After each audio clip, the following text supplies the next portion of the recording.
Hello, नमस्ते, आदाब और सत श्री अकाल। मेरा नाम पूनम अग्रवाल है और एक्सप्लेन एक्स में आपका स्वागत है।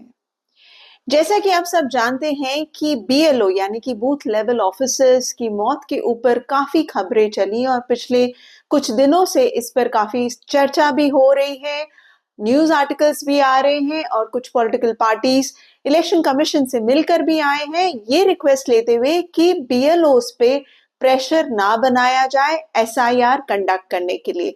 अब ये इस पूरे मैटर को सुप्रीम कोर्ट में भी उठाया गया जब हियरिंग हुई और एक नया एप्लीकेशन भी लगाया गया जिसमें ये कहा गया कि बीएलओस के ऊपर काफी प्रेशर बनाया जा रहा है जिस कारण कई लोगों ने सुसाइड कर लिया है। इनफैक्ट हियरिंग के दौरान इलेक्शन कमीशन के लोग वहां पर लॉयर्स भी खड़े थे और साथ ही पेटिशनर्स भी थे। उन्होंने पेटिशनर्स के लॉयर्स ने खासतौर पे ये कहा कि अभी तक का आंकड़ा ये बता रहा है कि करीब करीब 30 बीएलओस ने अपनी जान ले ली है और इसके पीछे जो कारण बताया जा रहा है वो है प्रेशर वर्क प्रेशर।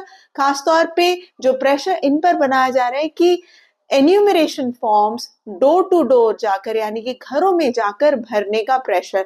अब एक ही दिन के अंदर कितना एन्यूमरेशन फॉर्म भर सकते हैं बीएलओस, इसमें काफी सवाल उठाए जा रहे हैं। तो इस पर एक आंकड़ा जो इलेक्शन कमीशन ने दिया, कोर्ट में भी बताया उन्होंने कि अब जो वोटर्स का नंबर है पर पोलिंग बूथ घटाकर 1200 कर दिया गया है और जो पोलिंग बूथ बीएलओस को दिया जा रहा है अब उनके पास समय 1 महीने का है इस पूरी प्रक्रिया को खत्म करने का, यानी कि 1200 वोटर्स का एन्यूमरेशन फॉर्म चेक और वेरीफाई करना, भरना, उनके घर पर जाके पूरी चीजें डिटेल्स देखने का जो पूरा प्रोसेस है वो 1 महीने का पीरियड दिया गया था। हालांकि वो बढ़ाकर बाद में 4 दिसंबर से 11 दिसंबर कर दिया गया, यानी कि 37 डेज। तो इलेक्शन कमीशन का ये आर्ग्यूमेंट था कि अब 37 डेज में उन्हें 1200 वोटर्स का वेरिफिकेशन करना है और एन्यूमरेशन फॉर्म भरना है, जो कि इलेक्शन कमीशन के हिसाब से ज्यादा नहीं है। हालांकि अगर हम कैलकुलेट भी करें तो करीब करीब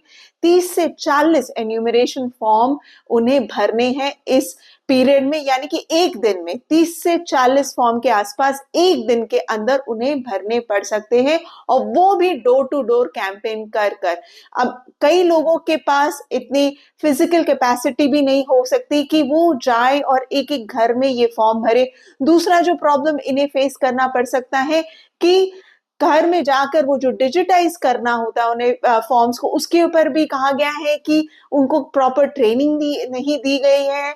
घंटों तक ये जो बीएलओस हैं, खासतौर पे ये बीएलओस वो हैं जो कि स्कूल्स में पढ़ाते हैं, टीचर्स हैं, आंगनवाड़ी वर्कर्स हैं, तो इनको कोई प्रॉपर ट्रेनिंग नहीं देने के कारण भी ये बीएलओस घबराए हुए हैं और अपने काम को पूरे कॉम्पिटेंट तरीके से कर नहीं पा रहे।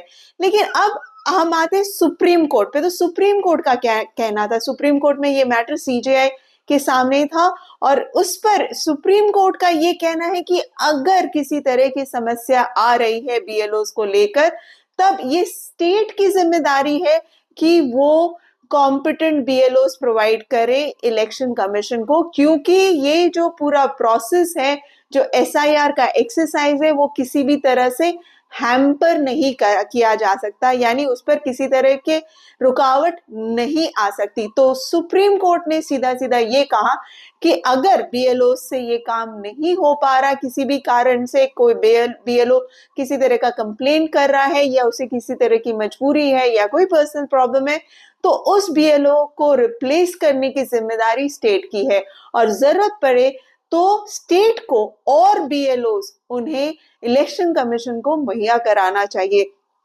तो कुल मिलाके सुप्रीम कोर्ट का रवैया यही रहा कि इलेक्शन कमीशन का जो काम चल रहा है वो काम रुकना नहीं चाहिए, यानी कि एसआईआर का प्रोसेस रुकना नहीं चाहिए।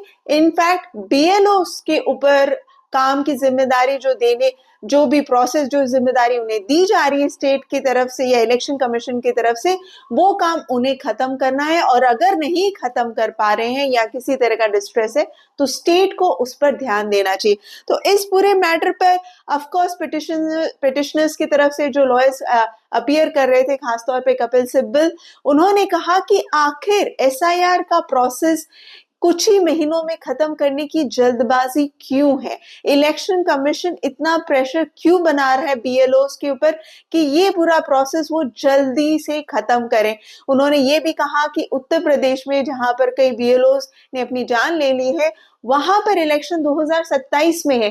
तो आखिर इलेक्शन कमीशन इतनी जल्दबाजी में क्यों है कि इस प्रोसेस को खत्म करे और इतना प्रेशर वो बना रही है? ना सिर्फ ये, उन्होंने इनफैक्ट पिटिशनर्स के लॉयर्स ने ये भी बताया कि करीब करीब 50 एफआईआर्स बीएलओस के खिलाफ हुई है डिफरेंट स्टेट्स में, और ये एफआईआर करवाने के पीछे इलेक्शन कमीशन कंप्लेनेंट है। यानी कि इलेक्शन कमीशन ने कंप्लेंट्स दी हैं इन बीएलओस के खिलाफ कि ये अपना काम नहीं कर रहे हैं, इसीलिए उन पर एफआईआर किया जाए। तो आप समझ सकते हैं कि इन एफआईआर से कितने सारे बीएलओस के ऊपर प्रेशर आया होगा।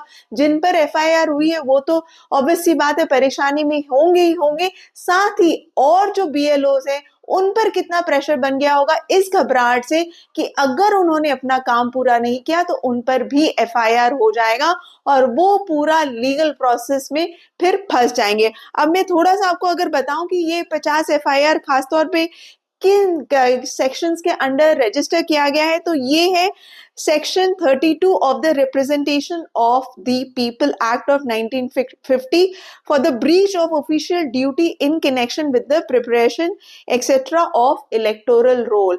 तो इस सेक्शन के अंदर इनके ऊपर एफआईआर किया गया है, जिस पर उन्हें इम्प्रिजनमेंट भी हो सकता है, उनके ऊपर डिसिप्लिनरी एक्शंस भी लिए जा सकते हैं।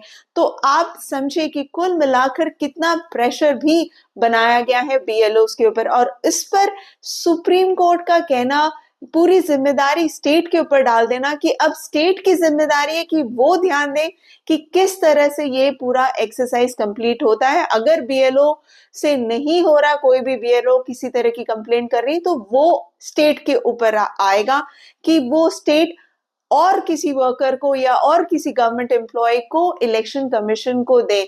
इलेक्शन कमीशन का दूसरी तरफ ये कहना है कि वो कुछ भी गलत नहीं कर रहे हैं, वो उतना प्रेशर बना नहीं रहे हैं जितना दिखाया जा रहा है। इनफैक्ट इलेक्शन कमीशन ने कुछ दिनों पहले एक वीडियो भी डाला जहां पर उन्होंने ये दिखाया कि कुछ बीएलओस काम खत्म होने की खुशी पर पार्टी कर रहे हैं, डीजे पार्टी कर रहे हैं और खुशी मना रहे हैं, और किसी भी तरह का स्ट्रेस नहीं है बीएलओस के ऊपर। तो ये एक मैसेज भी इलेक्शन कमीशन इस वीडियो के जरिए लोगों को देना चाह रहा है कि ये जहां तक बीएलओ के ऊपर प्रेशर की बात है वो सही नहीं है।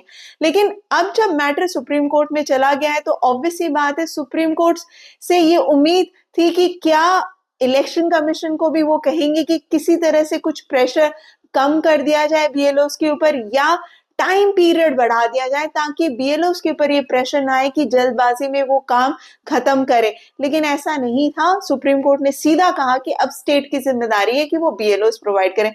हालांकि इलेक्शन कमीशन को इस पर जवाब भी देना है सुप्रीम कोर्ट में। आप क्या सोचते हैं इस बारे में? क्या ये कहना सुप्रीम कोर्ट का सही था कि अब जो भी काम है, जो भी प्रॉब्लम्स है बीएलओ से रिलेटेड, वो अब स्टेट की जिम्मेदारी है, अब स्टेट उसको देखे और उस पर काम करे, ना कि इलेक्शन कमीशन का, और किसी भी तरह से एसआईआर का जो प्रोसेस है वो किसी भी तरह से हैम्पर नहीं होना चाहिए। आप क्या सोचते हैं इस बारे में?